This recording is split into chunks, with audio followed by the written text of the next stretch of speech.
Hi guys, today I will show you how can you use a sumif formula in Excel. The sumif formula is used for making total of numbers but with a criteria. So I will use a first database with person and sales revenue. So I will make total of each person in a report table. So first making total of John Smith, I will put here sum if and first parameter is range.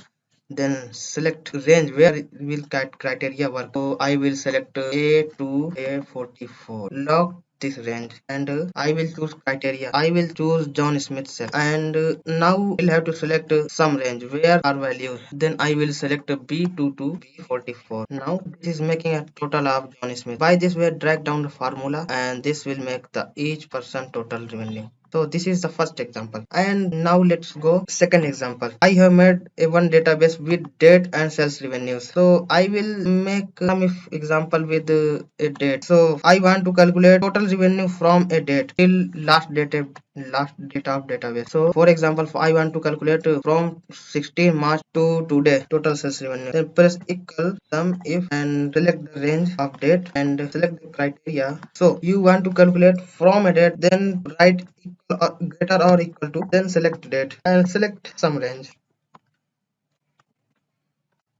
By this way, this has calculated total revenue from a date and now we'll calculate for a single date. So I will write here equal sum if, select the range of date and choose criteria of single date and select the sum range where have values.